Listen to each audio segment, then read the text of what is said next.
Ok, Bitcoin, gráfica mensual. Hoy cerramos la vela mensual. Aquí tengo el gráfico mensual. Cerramos por arriba del precio de apertura del año, que fue en 93.150. La barra de volumen, pues hubiera sido bonita que hubiera roto el promedio de velas de barra de volumen de las dos velas bajitas anteriores mensuales.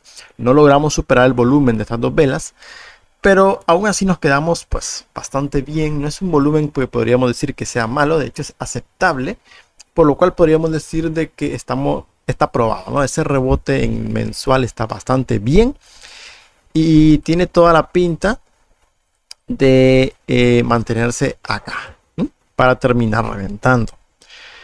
Así. Segunda mitad del año muy probablemente terminemos reventando. Si reventamos antes, sinceramente no creo que lleguemos tan lejos. Quizás 150.000 antes de tener otro periodo de descanso, porque tenemos el ciclo mensual no está balanceado, podríamos decir.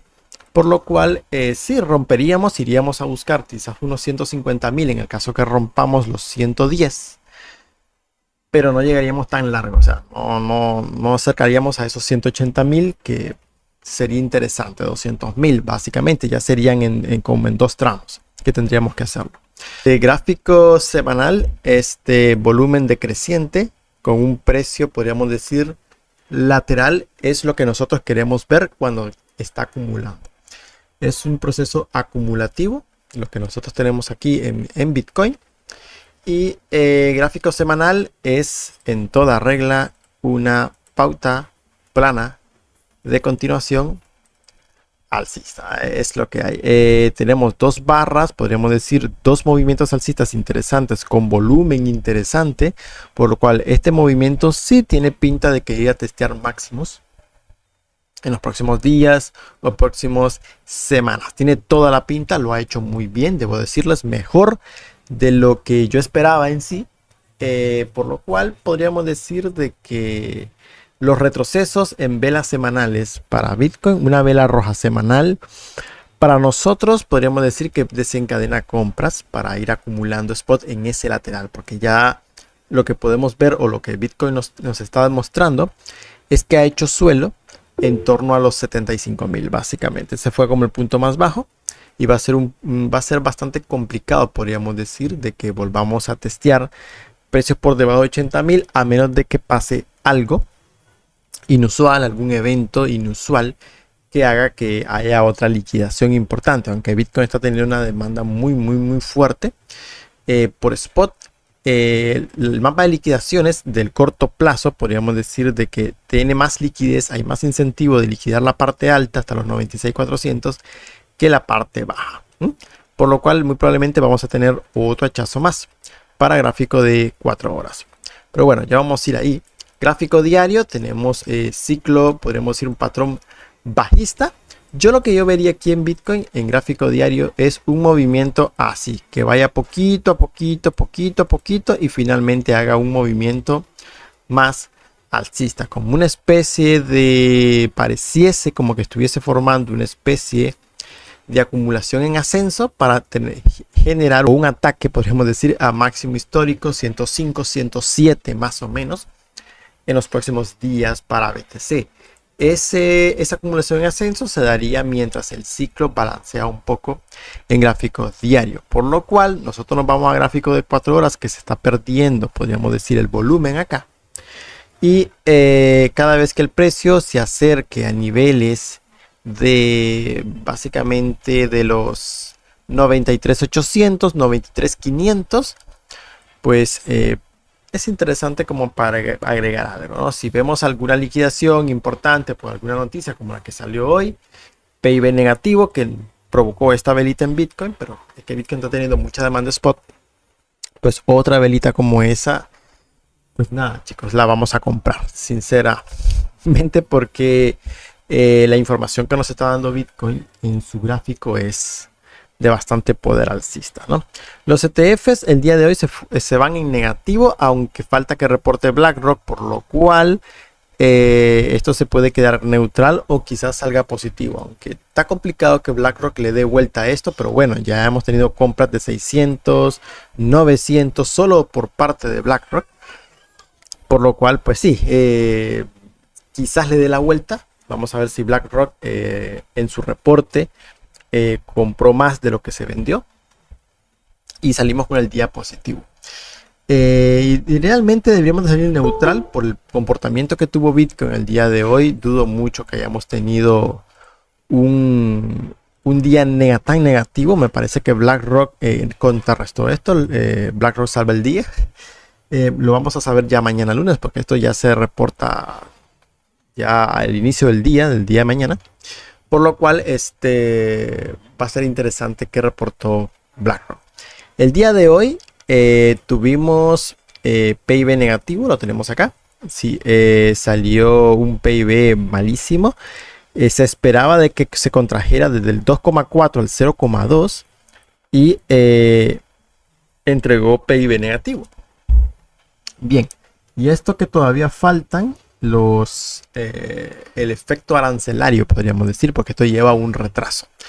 Por lo cual, si se cae el consumo, vamos a tener un PIB más negativo, y técnicamente 2 trimestres negativos es recesión. Técnicamente, aunque ya pasó en 2023, si tuvimos 2 trimestres consecutivos en negativo, me parece, 2023.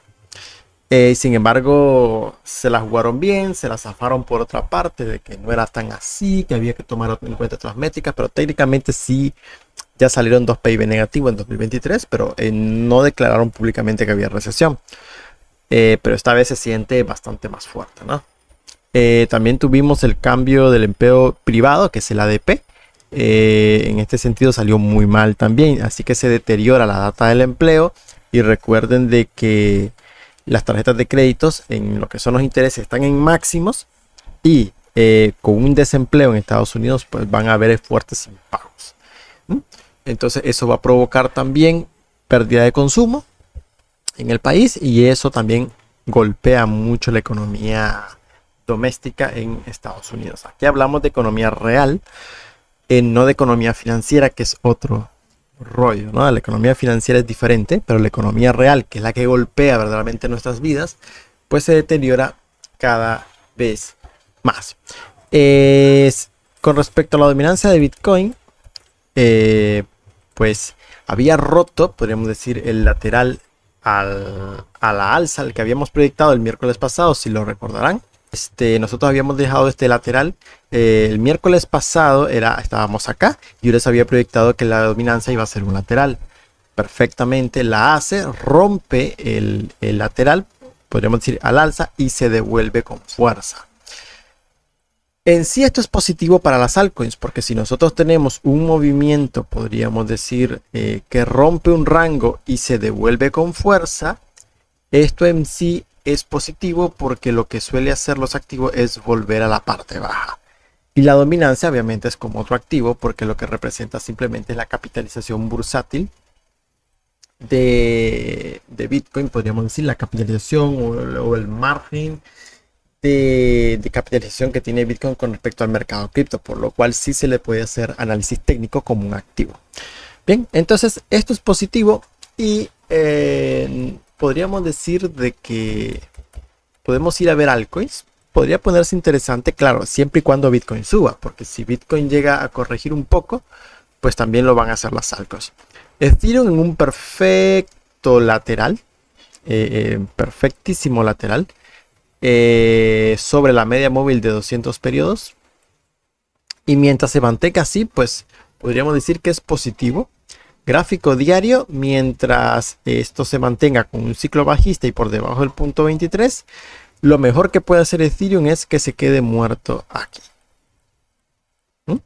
Si logra hacer eso, pues la flecha es hacia arriba en Ethereum. El primer objetivo estaría en torno a los 2035, y el segundo objetivo media móvil de 200 de gráfico diario, que ya sería atacar unos $2.300 aproximadamente. Esto nos asemeja bastante, si ustedes ven aquí en Ethereum, nos asemeja bastante a una especie de hombro, cabeza a hombro, que se quiere formar en Ethereum, y pues eso nos mandaría a precios entre los 2500, incluso podría romper inclusive la media móvil de 200 y 2767. Podría venir un rally interesante si la dominancia logra, podríamos decir, hacer el patrón técnico que está formando. Si hace ese patrón técnico, las altcoins van a responder bastante bonito, ¿no? En el caso de Sol, que es que se ha mantenido, podríamos decir, ahí medio fuerte, medio mal, pues sí, el objetivo en un rally de Solana es el precio de apertura anual en 189, 190 dólares. Es el objetivo para Sol. Bajo mi opinión, estos puntos que estamos viendo en Solana aquí son interesantes porque con el patrón técnico que tiene la dominancia es interesante como para comprar un Solana completo, podríamos decir, especular. Si tienen un capital bastante grande, pueden comprar 2 o 3 tokens de Solana, siempre y cuando no se apalanquen, y buscar un movimiento hasta los 190 más o menos en Sol, y eso nos daría un beneficio de un 26%, lo cual no está nada mal. El mercado cripto para los próximos días podríamos tener algún repunte interesante, ¿no? Por lo cual, conclusión del análisis, podríamos decir de que el mundo cripto, bueno, el mercado cripto va a experimentar en gran probabilidad un alza entre fin de semana y la otra semana. Podríamos experimentar un alza interesante que va a recuperar un poco, podríamos decir, esa confianza que había estado bastante baja en el mercado cripto. Sobre todo las altcoins han estado bastante golpeadas. Sí, ya es hora de que recuperen un poco y están haciendo patrones técnicos bastante interesantes. De hecho, hoy para el VIP les analicé Teta, que les había comentado de un posible hombro, cabeza hombro, que se podría formar en Teta Token. Vamos a ver si no rompe antes. Y atacar ese dólar, que también está interesante y es casi un... básicamente si atacamos esta zona es un 30%, lo cual no está nada mal para operar. Entonces, simplemente muestras de algunas altcoins lo que están haciendo. De hecho, Teta ya formó como ya tiene formado, de hecho, un patrón de hombro, cabeza, hombro invertido, por lo cual está interesante ver una ruptura que entre volumen, por lo menos acá, para intentar tradear ese casi 30% en Teta. Bien por ahí. Bien, con respecto al mercado tradicional, a pesar del dato malo de PIB, pues el mercado podríamos decir que no se lo toma mal, se lo toma bien y con volumen esa vela.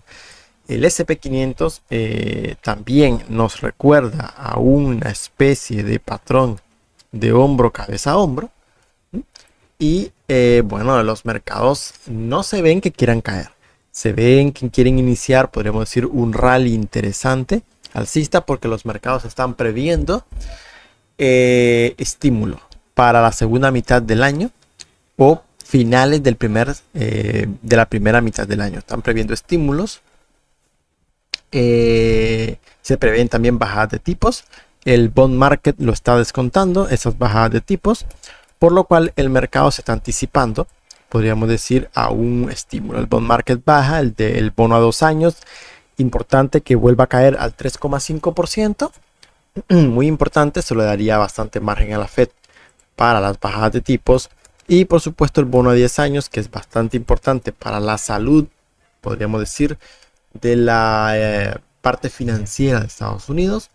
Pues nada, mientras se mantenga entre el 4 y el 4,5, podríamos decir que está bastante sano el bond market de Estados Unidos, por mucho que digan de que la cosa está mal, pinta mal, pues no, el bond market dice otra cosa en los Estados Unidos, por lo cual podríamos decir de que todo está bien y el mercado prevé bajadas de tipos para junio. Está descontando bajadas de tipos, a pesar de que están descontando también inflación futura alza, porque alta podemos decir, porque ya lo descontó el oro.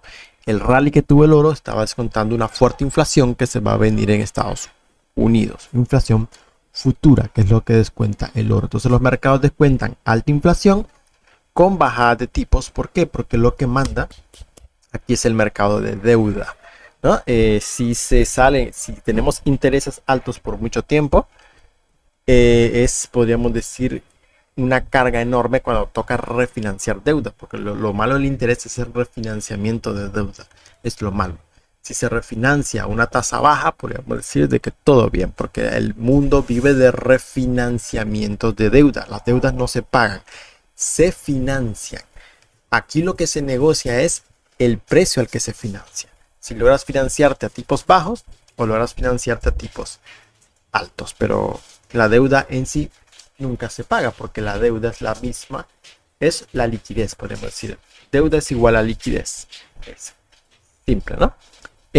Podríamos decir, entre plazos, ¿no? Deuda igual a liquidez entre plazos, porque al fin y al cabo no es lo mismo la liquidez que se crea con un bono a 10 a la liquidez que se crea con una letra, con una nota del tesoro. Es muy, muy diferente. Pero bueno, eso nosotros lo vamos a ver también en el curso de finanzas. Para el que guste el curso de finanzas, muy interesante, pues tiene información en la página web de nicatrading.com, ¿no? Bien, tenemos, chicos, cosas interesantes que han estado pasando en el mundo, sobre todo. Ya se dieron, todo el mundo X de hecho se dio eco con esta noticia de que la Fed acaba de preparar silenciosamente a Bitcoin y a las criptos para un enorme cambio de precio en Wall Street, y llama la atención de que ahora sí separan a Bitcoin del cripto. Bitcoin y cripto, o sea, los separan verdaderamente, porque ya Bitcoin es como una especie de commodity y Bitcoin actúa más como un activo del mundo tradicional que más como un cripto, ¿no? Es muy, de hecho ya se ha separado, podríamos decir, del término cripto. Ya que podríamos decir de que la Reserva Federal ha anunciado que está retirando la orientación emitida originalmente bajo el presidente Biden, que disuadía a los bancos de Wall Street de participar en actividades relacionadas con cripto y stablecoin al requerirle obtener aprobación anticipada. Bien, básicamente lo que está dando es luz verdes para que los bancos ofrezcan servicios con criptomonedas.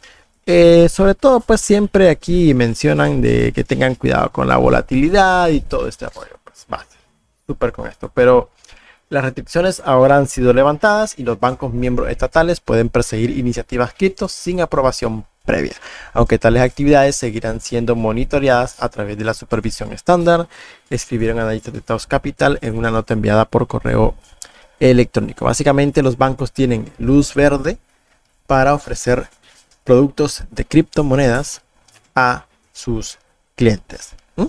Y el mundo se mueve hacia tokenización, el mundo se mueve hacia, podemos decir, Bitcoin, stablecoins. Las CBDCs, podemos decir, fueron un proyecto fallido, pero en sí ese proyecto CBDC lo están metiendo a través de, podríamos decir, empresas privadas, porque al fin y al cabo una CBDC iba a ser controlada por el Banco Central. Bien, si no es aceptado por la población, metámosle algo que sí acepten monedas estables. USDT y USDC actúan como CBDCs porque ya te pueden confiscar, te pueden congelar transacciones en estas monedas, y aparte tienen que cumplir con ciertas normativas porque son grandes compradores de deuda pública estadounidense, por lo cual ya son empresas sistémicas que no pueden quebrar, pero también tienen que cumplir regulaciones, y si tienen que censurar transacciones lo van a hacer. Entonces tenemos la típica CBDC, ¿no? Silenciosa, que todo el mundo acepta y aplaude, pero es una CBDC, son CBDCs en todas reglas y múltiples CBDCs, ¿no? Todo el mundo se prepara para verdaderamente para el mundo cripto. Sobre todo se empiezan a crear otras familias, otras dinastías, como la familia de Lutnick, secretario de Comercio de Donald Trump. Su familia, podríamos decir, que está en los mejores puestos, y tanto en puestos de Wall Street. Podríamos decir de que también se están apoderando de muchas empresas del sector cripto a través de fusiones. Se están fusionando muchas empresas, y podríamos decir de que la dinastía Lutnick va a ser muy poderosa en los próximos 10 años, sobre todo porque Cantor Fitzgerald sabemos de que es el puente, está sirviendo de puente entre el cripto y Wall Street, ¿no? Cantor Fitzgerald es un dealer primario, aquí lo podemos ver en la Reserva Federal de Nueva York.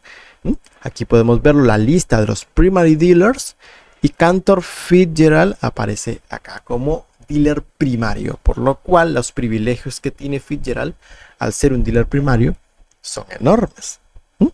Por lo cual podríamos decir de que los contactos también, alianzas que puede hacer Fitzgerald también son muy relevantes y tienen mucha influencia. Un dealer primario tiene mucha influencia en Wall Street, ¿no? Entonces, Cantor Fitzgerald es el principal custodio de los bonos del tesoro que tiene Tether. Aparte también, Cantor Fitzgerald es en sí, podríamos decir, que lo tengo por acá, ¿sí? Cantor Fitzgerald es principal accionista, podríamos decir, o bueno, uno de los accionistas de Tether, y ahora ha formado una empresa que se asocia con Tether, SoftBank, para una emisión de 3.600 millones de dólares para empresas criptográficas o inversión, podríamos decir. Cantor es el puente entre Wall Street y el cripto. El cripto se está generando fusiones, como nosotros vemos acá.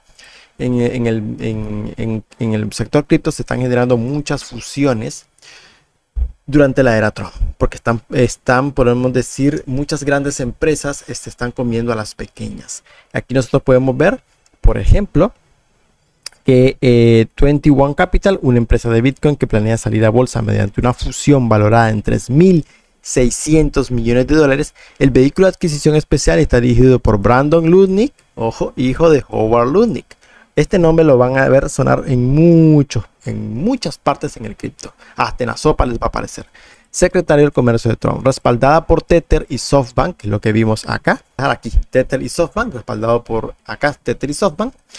21 busca acumular miles de millones en Bitcoin, replicando el modelo especulativo de MicroStrategy, conocido por usar deuda para comprar más criptomonedas. 21 representa el tercer acuerdo cripto superior a 1.000 millones de dólares en menos de 2 meses. Ripple también adquirió Hidden Road, ojo, por 1.250 millones de dólares, mientras que Kraken compró NinjaTrader en un trato de 1.500 millones de dólares. Galaxy Digital planea un listado directo en Nasdaq tras obtener la aprobación de la SEC. Actualmente cotiza en Toronto y espera fortalecer su presencia en Estados Unidos con esta movida estratégica. Según Architect Partners, se han registrado 88 acuerdos cripto por un total de 8.200 millones de dólares solo en 2025, casi triplicando el valor de todas las transacciones de 2024. La industria apunta a romper el récord de 17.000 millones de dólares en transacciones alcanzado en 2021, chicos. Bien, podríamos decir de que dentro del mundo cripto, las grandes compañías y los grandes exchanges, las grandes empresas como Ripple, Tether es un brazo de Cantor. Ya vimos de que Tether compró una empresa de agronomía en Argentina. Bien, y van a utilizar a Tether. Cantor va a utilizar con toda su influencia, ser un dealer primario, va a utilizar a Tether también para comprar muchas empresas podríamos decir, de indispensables para la vida, como de minerales, de agua, podríamos decir, de alimentos, y van a empezar a tokenizar todo esto, ya que al fin y al cabo Howard Lutnick, su idea es tokenizar minerales, tokenizar tierras, todo lo que pueda ser del mundo real tokenizable se va a tokenizar y se va a agregar al balance del tesoro, y nada más y nada menos que pueden utilizar a Tether para ese objetivo, por la influencia que tiene Cantor Fitzgerald sobre Tether. Al final se están fusionando, la mayoría de las empresas cripto se están fusionando, y básicamente en 4 o 5 empresas va a quedar todo el dominio del sector cripto, que al final esas 4 o 5 empresas van a tener relación con las empresas más grandes de Wall Street, y al final crear un solo consorcio, que ahí donde vemos lo que es la tecnocracia que se está creando, un híbrido, una unión entre ambos mundos, pero unas pocas empresas son los que van a liderar absolutamente todo. Esto pasa detrás, mientras todo el mundo está distraído con el precio de Bitcoin, pues las empresas se comen unas a otras, y las más grandes empiezan a comer a todo lo que existe por ahí. Y al final todo se centraliza, el poder se está centralizando en unas cuantas compañías.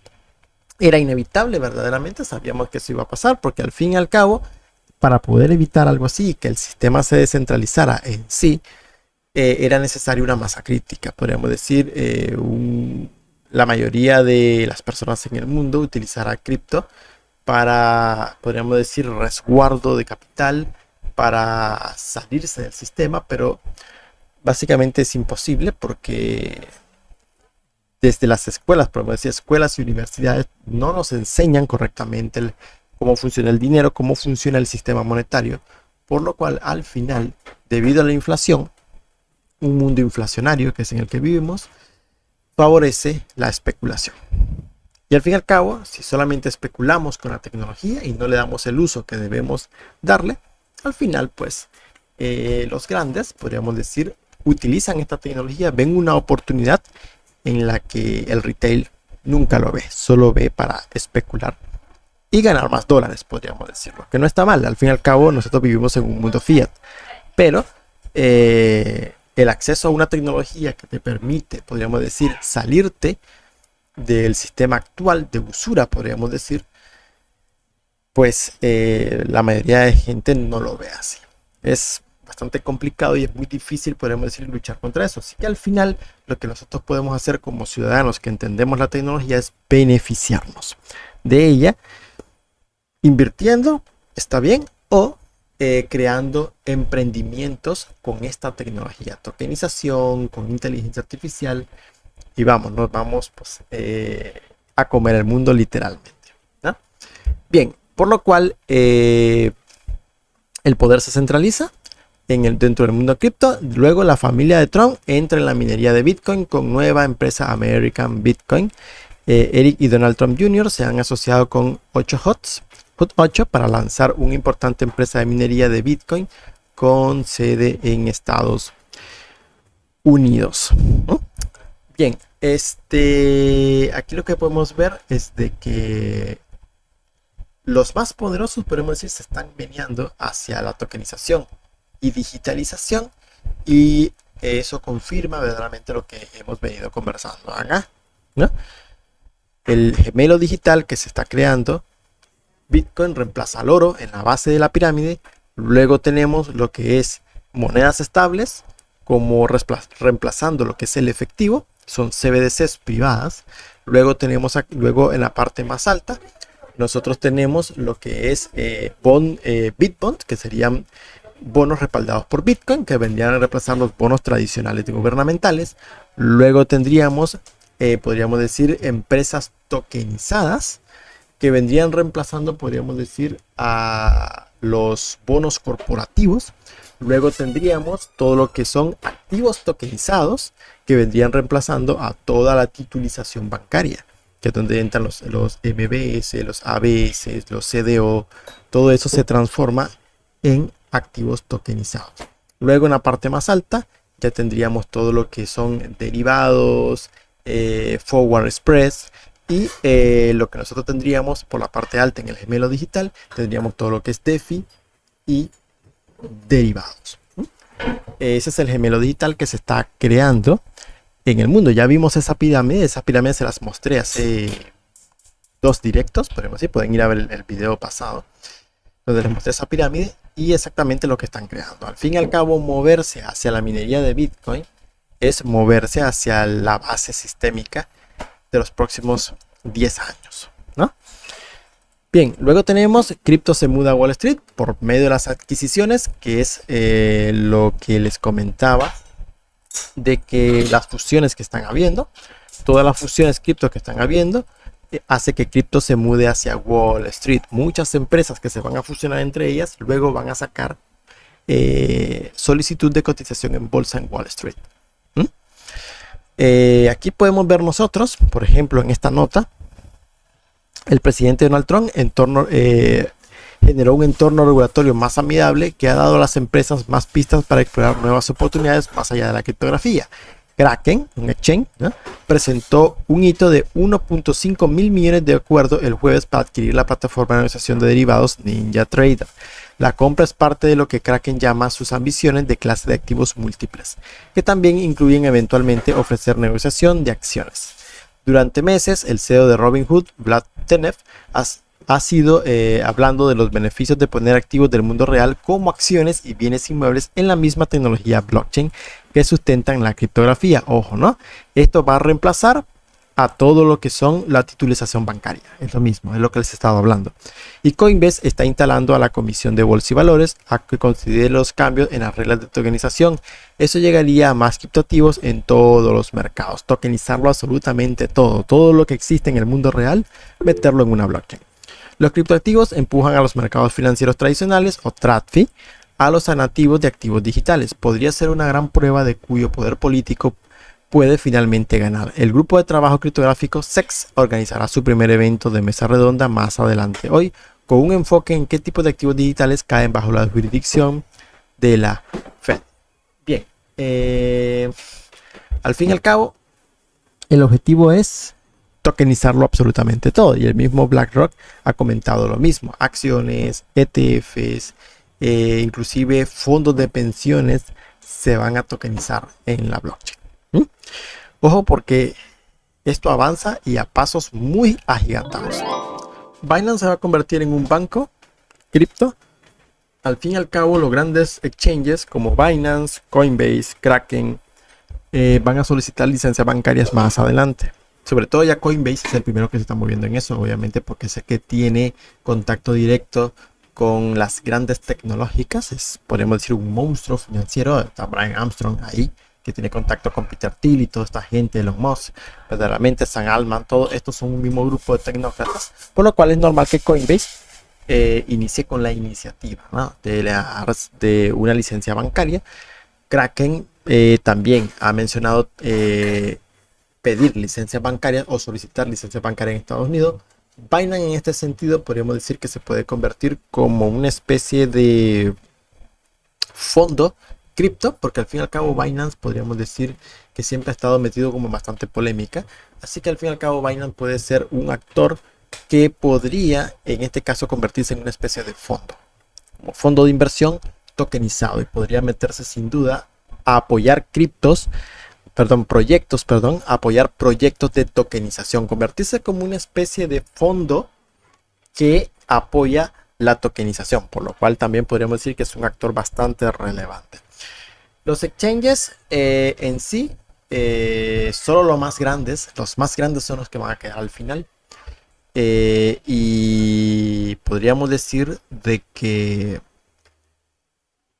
esos exchanges van a pertenecer a un grupo, podríamos decir, de élite de Wall Street, ¿no? Todos se van a fusionar entre ellos mismos, todos van a hacer lo mismo, y Cantor Fitzgerald es el que está sirviendo de ese puente en estos momentos, conectar ambos mundos, la oligarquía de Wall Street con la oligarquía que tenemos en el mundo cripto. Entonces, el papel que tiene Binance lo veo más como una especie de fondo que apoya proyectos de tokenización para el futuro. Está más ligado, podríamos decir, más ligados al sector retailer, y Kraken y Coinbase, Crypto.com, por ejemplo, van a estar más ligados hacia instituciones, ¿no? Cada quien va a tener un papel en el nuevo mundo financiero. Luego tenemos, podríamos decir, de que aquí esto viene también a darle voto a lo que nosotros habíamos comentado en muchos directos anteriores, muchos videos que hemos grabado, sobre de que tenemos la base, que es Bitcoin, que se va a empaquetar con otros productos tokenizados para generar, podríamos decir, una especie de bono que va a respaldar, al fin y al cabo, el dinero fiduciario que va a estar tokenizado a través de stablecoins. ¿A qué me refiero acá? De que las stablecoins son el dinero o el efectivo del futuro, y sobre todo las stablecoins que no son dólar. ¿A qué me refiero? Que cada país va a sacar su propia stablecoins, como México ya quiere sacar una versión de stablecoins del peso mexicano, por ejemplo. Podríamos tener a la mayoría de países sacando su propia stablecoin. Aquí lo ideal es de que podríamos decir cada país empieza a sacar una moneda digital, su versión digital de monedas, y los países que no tengan suficientes podríamos decir, recursos tokenizados o no tengan suficiente Bitcoin, podríamos decirlo, van a tener que depender de uno de los bloques económicos que se van a formar, que los dos más fuertes, pues ya sabemos, China y Estados Unidos, los dos bloques más fuertes. También tenemos el bloque de Oriente que se va a formar por ahí, que va a ser muy fuerte a través de tierras raras y petróleo, ¿no? Y China, pues su bloque económico lo que va a tener de fuerte es la industria y las tierras raras también, podríamos decir. Y Estados Unidos va a tener de fuerte todo lo que es petróleo y tecnología, sobre todo inteligencia artificial, que ahí va a ser el foco, podríamos decir, de las principales empresas tecnológicas del mundo. Siempre va a estar ahí Silicon Valley, ¿no? Es lo principal en Estados Unidos. Entonces, aquí lo importante, podríamos decir, es de que los países van a empezar a sacar, al fin y al cabo, cuando esto ya es inevitable, y el mundo se empiece a mover hacia tokenización, cada país va a convertir su propia moneda local en una estable coin. Y a esto se refieren con monedas de no USD. Bien, por lo cual estas monedas respaldadas, no respaldadas, el dólar, podríamos decir, que representan otra moneda, una moneda local, van a estar respaldadas por lo que el país tenga para ofrecer. Si es agrícola, podríamos decir, entonces tokenizan tierras agrícolas y respaldan estas monedas, podríamos decirlo. Pero para un sistema, podríamos decir, financiero profundo, si quieres financiarte en el sistema internacional, tienes que tener bonos respaldados por Bitcoin, que va a ser la base, podríamos decir, de todo el ecosistema, que ese Bitcoin, como sabemos, lo tienen que empaquetar con otro tipo de activos y derivados, ¿no? Luego tenemos de que las stablecoins están creciendo. El Foro Económico Mundial sacó un informe interesante sobre el respaldo de estas monedas estables y cómo están creciendo. Su adopción está creciendo de una manera acelerada, sobre todo Tether, que sigue siendo la principal stablecoin dominante, que muchos decían de que como se prohibió en Europa, ya Tether iba a quebrar, y pues realmente Tether está respaldado por Cantor Fitzgerald, ¿no?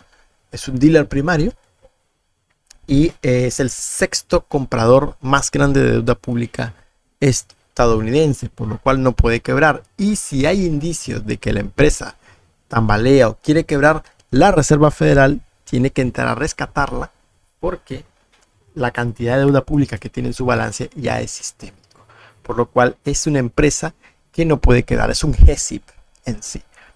Para que no entienda lo que es un GSIP, aquí se los menciono. Un GSIP se escribe así. Un GSIP es una institución tan grande que no puede quebrar. Y de hecho, esos GSIP es una institución tan grande que no puede quebrar porque tiene que ser rescatada. Idealmente, Tether se ha convertido en un GSIP, al igual que el USDC. Ya también tiene una cantidad de deuda pública importante que no puede quebrar. Por lo cual, el Foro Económico Mundial saca un informe de cómo estas monedas están creciendo, que son las stablecoins, cómo han aumentado su volumen, podríamos decir, hasta el 2025, que aumenta de una manera exponencial hasta los más de 200 billones, que en inglés serían trillions, de dólares en volumen al año, ¿no? El uso de stablecoin ha aumentado en los últimos años con el suministro medio de stablecoin en circulación, aumentando aproximadamente un 28% año tras año. El total de volumen de transferencia, mientras tanto, alcanzó 27.6 billones el año pasado, superando el volumen combinado de transacciones de Visa y Mastercard en 2024. Hoy en día, Tether es con mucho la moneda estable más grande, lanzado en 2014. USDT está vinculado al dólar estadounidense y está disponible en varias cadenas de bloques, como Ethereum, Solana, Tron. La stablecoin domina el sector con una capitalización de mercado de más de 143 mil millones de dólares. Sin embargo, hay preocupaciones asociadas con USDT debido a declaraciones engañosas sobre los activos subyacentes de las monedas estables. Bueno, eso, chicos, siempre va a pasar.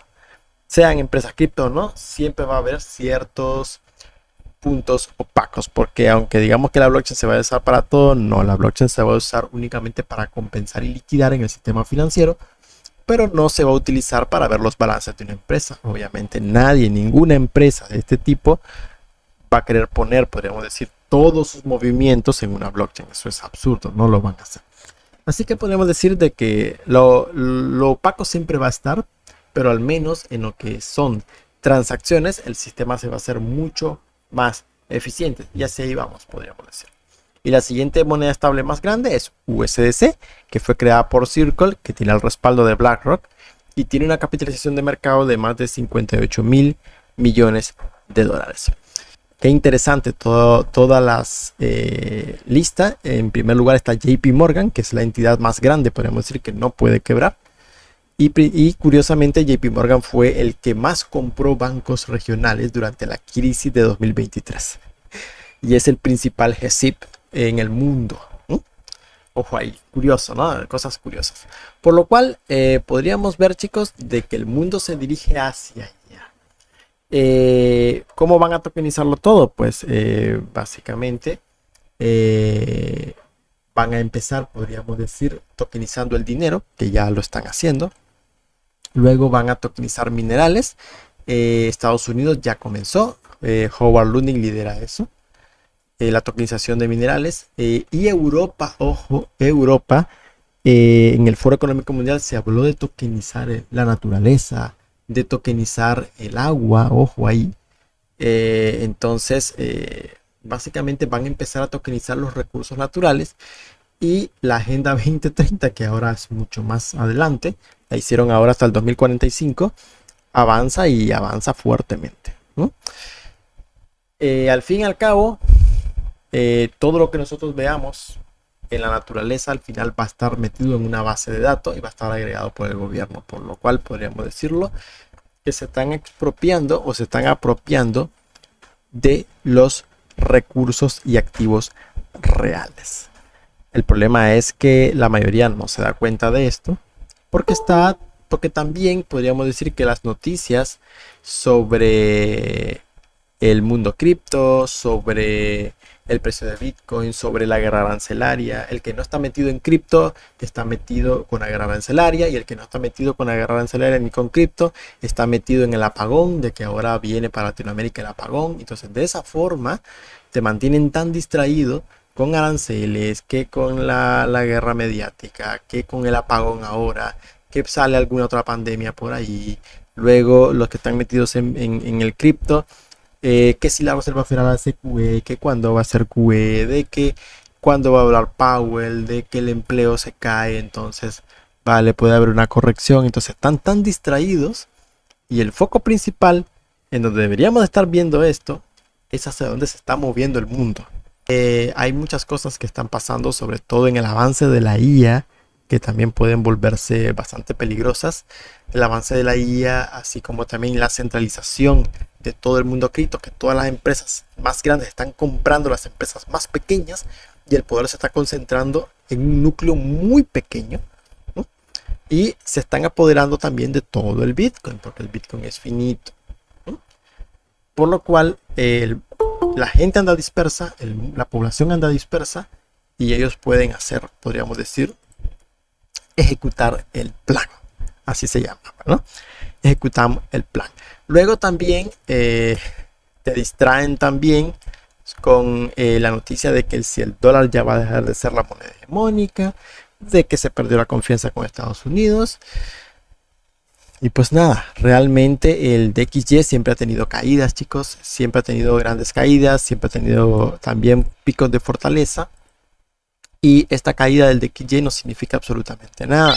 Y ven, vale, está subiendo la M2 de China. Dice, lo ponemos en vertical, está subiendo la M2 de China. Si lo vemos en gráfica de barras, podemos decir de que para marzo, podríamos decir, de 2025, la M2 sigue y sigue y sigue subiendo. Vemos de que también en abril, este mes, la M2 probablemente dio un salto más grande. ¿Por qué? Van a ver una barra importante en la M2 de China que va a ser enorme hasta acá. Y van a decir, China está imprimiendo dinero a lo bestia. Pues esta M2, chicos, está, podríamos decir, podríamos decir de que a nivel internacional, aquí está valorada en yenes, como ven aquí, pero a nivel internacional se evalúa en dólares, porque se compara frente al dólar. ¿Mm? Por lo cual, si el dólar cae frente a estas divisas, automáticamente el valor de estas divisas se aprecia frente al dólar. Correcto, ¿no? Por lo cual, el valor que tú tienes en yuanes o el valor que tú tienes en euros con respecto al dólar aumenta. Y eso da la impresión de que la M2 está subiendo. ¿Por qué? Porque tus activos, podríamos decir, valen más, ¿no? Porque ahora si yo tengo euros, vale más frente al dólar. Por lo cual, el capital que yo tengo en euros, si lo contemplo con respecto al dólar, va a haber subido. Entonces, da la impresión como que la M2 está subiendo cuando realmente no se está expandiendo la masa monetaria. Entonces, hay que tener también muy en cuenta eso, podríamos decir, el efecto cambiario. Así que mucho cuidado ahí también, chicos, cuando estén viendo ese tipo de gráficas. Por lo cual, ¿qué podríamos sacar de todo esto? Podríamos decir de que en 5 años vamos a tener una revolución financiera sin precedentes. La caída del DXY, chicos, ojo, la caída del DXY lo que está generando es una guerra de capital silenciosa. ¿Por qué? Bien, Estados Unidos podríamos decir de que sufre consecuencias en el sentido de que puede enfrentar escasez de algunos productos y sobre todo productos básicos pueden enfrentar alguna escasez. Sí, podríamos decir uno de los problemas que enfrentaría Estados Unidos, pero también los países que son meramente exportadores, que tienen superávit en sus balanzas de pago, su negocio es exportar. Por lo cual, si tú le aprecias su moneda de forma sintética, depreciando el dólar, pues entonces podríamos decir de que les estás haciendo una guerra de capital silenciosa porque estás desestimando sus exportaciones o estás haciendo que sean menos, podríamos decir, que se incentive menos a exportar en esos países, que su negocio es hacer superávit y exportar, básicamente exportar ese superávit. Por lo cual podríamos decir de que es una guerra silenciosa, porque si les aprecias su moneda, dificultas su negocio de exportación. Ahí tenemos a China principalmente, que está teniendo también una desaceleración económica importante China, porque han habido múltiples quiebras últimamente en lo que es China. ¿Por qué? Porque al fin y al cabo, el Banco Central de China ha tratado de mantener el yuan en un punto en donde no quiere que se aprecie tanto frente al dólar, podríamos decir. Entonces ha tratado de vender dólares, de vender reservas para mantener el yuan y que no se aprecie, porque si el yuan se aprecia, hace mucho daño a las exportaciones chinas, que ya están bastante golpeadas sobre todo. Entonces es una guerra silenciosa de capital lo que nosotros estamos teniendo al nivel internacional y geopolítico. No es en sí los aranceles, es la guerra de capital. ¿Por qué es una guerra de capital? ¿Cómo funciona esto? Pues Estados Unidos, ustedes saben de que Estados Unidos, voy a hacer una explicación rápida. Estados Unidos tiene al dólar, que es la moneda de reserva.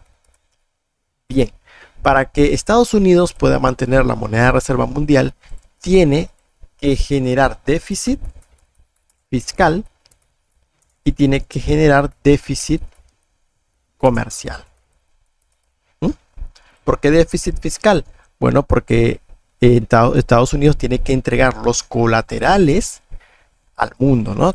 Para generar apalancamiento, y esos colaterales es emitir deuda. Y el déficit comercial, ¿por qué? Porque tu negocio, al ser exportar dólares, ¿no? Tú eres el comprador de último recurso del mundo. Por lo cual, tú tienes que tener un déficit comercial para absorber el superávit de los países exportadores.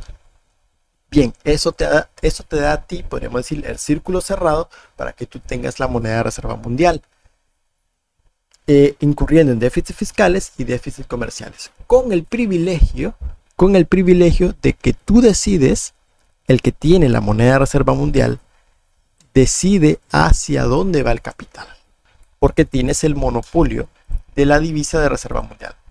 ¿Qué significa que tú decides hacia dónde va el capital? Que esto a ti te da poder. Esto a ti te da poder de poder imponer reglas en el mundo. ¿Mm?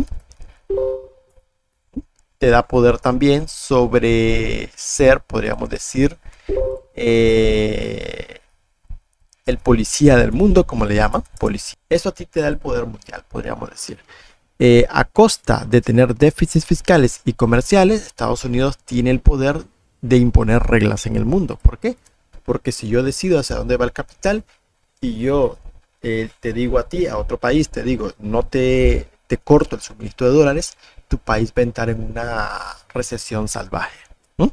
Entonces Estados Unidos podemos decir que tiene el control, siempre ha tenido el control y siempre ha actuado como ese policía del mundo, porque ha tenido ese poder, ese privilegio por tener la moneda de reserva mundial. ¿Por qué tiene ese privilegio?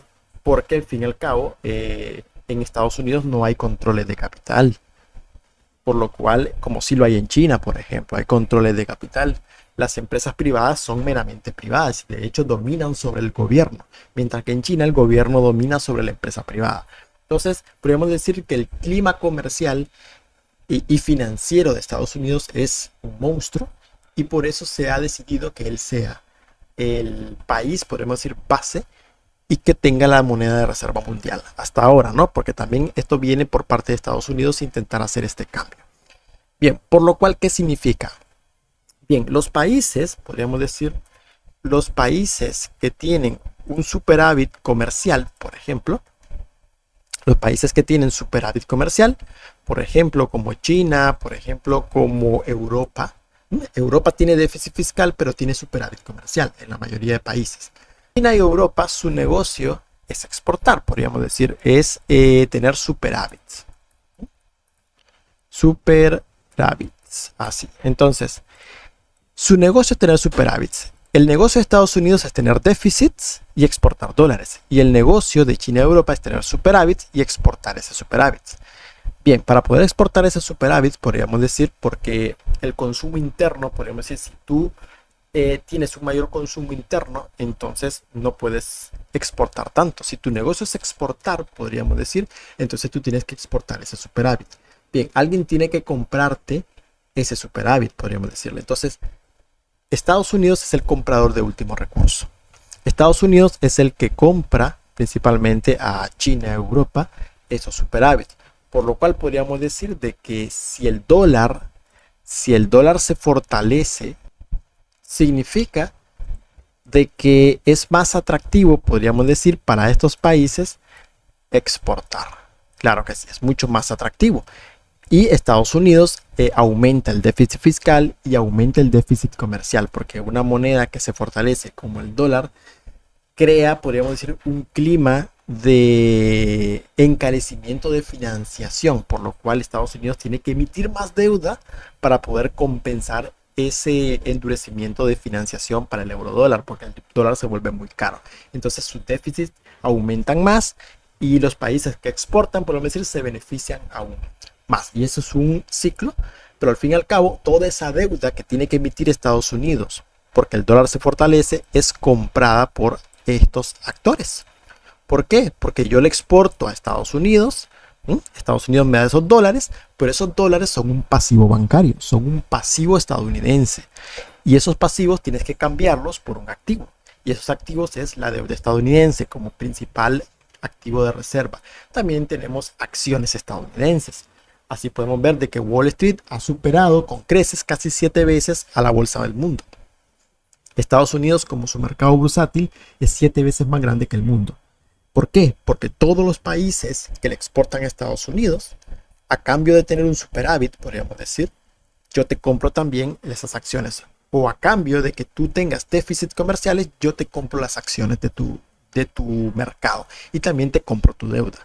Entonces es podríamos decir, un ciclo en la que los superávits, el dólar se fortalece, se aumentan los superávits, Estados Unidos aumenta sus déficits, emite más deuda, pero esa deuda es comprada por los mismos países que generan ese superávit. Ese es el ciclo. Ese ciclo se quiere romper, ¿no? Porque Estados Unidos también en estos momentos ha llegado a un punto, podríamos decir, de que la carga de intereses es bastante alta.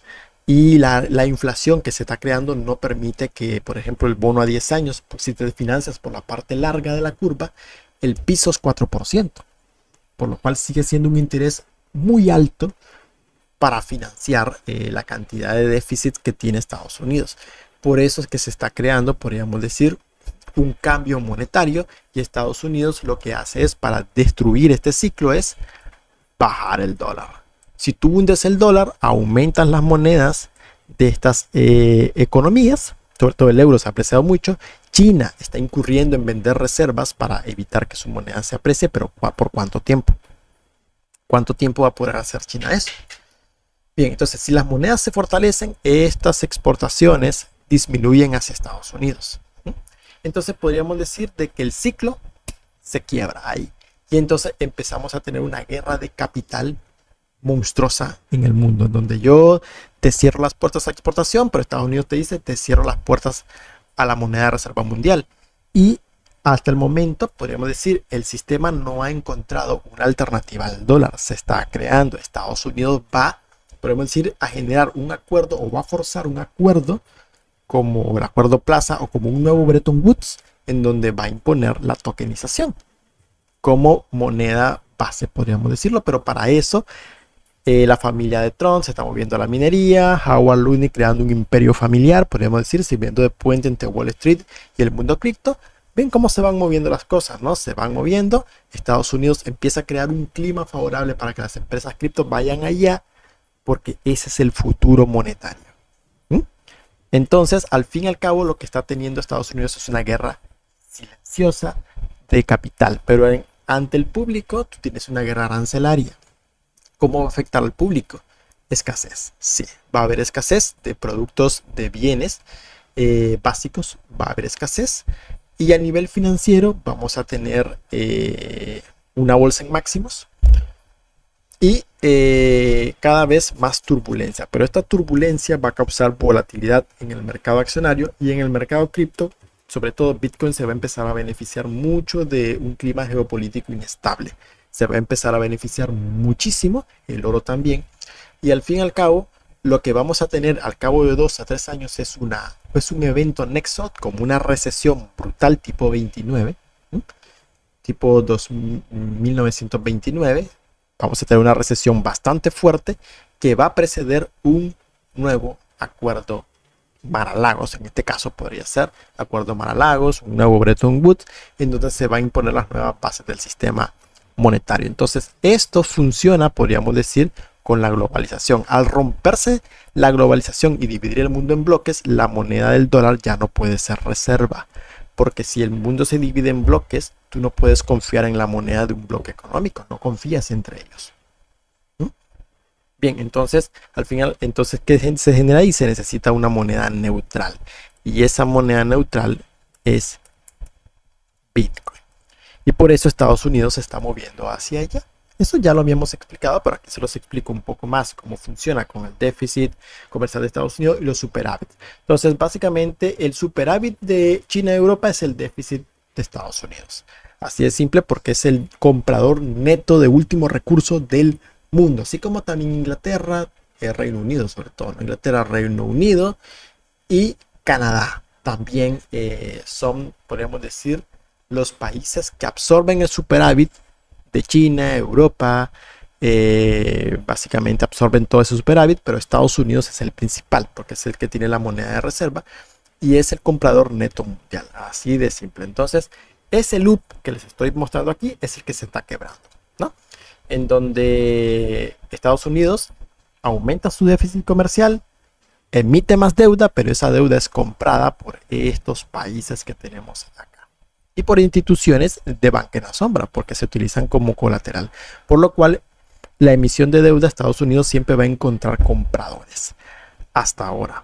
¿Por qué? Porque también, como estos países transforman estos pasivos financieros, que es el efectivo, es un pasivo financiero, lo transforman en activos, principalmente lo han estado convirtiendo en acciones estadounidenses. Eso te da mucha influencia sobre el mercado estadounidense, y eso en parte podríamos decir es lo que ha querido quitarse a Estados Unidos, de que el mundo tenga tanta influencia en el mercado estadounidense. Pero para eso tienes que hacer que las bolsas de Estados Unidos caigan y que las otras bolsas del mundo, como la bolsa china, la bolsa japonesa, la bolsa europea, comiencen a repuntar frente al mercado de Estados Unidos, porque necesitas que mucho capital salga de ahí y migre hacia sus propias economías, mientras tú les debilitas el dólar y les fortaleces sus monedas.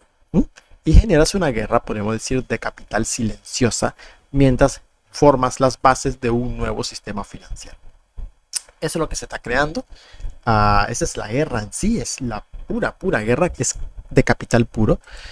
Y yo lo que veo acá es de que al final todos se van a hacer daño, al fin y al cabo, y vamos a tener una super crisis en cabo de 2 a 3 años, y vamos a tener un acuerdo Mar-a-Lagos que va a ser, que va a definir un Bretton Woods 2.0, en donde se va a definir podríamos decir, las bases de la nueva moneda de reserva, o la moneda neutral que se va a utilizar en un mundo dividido en bloques económicos.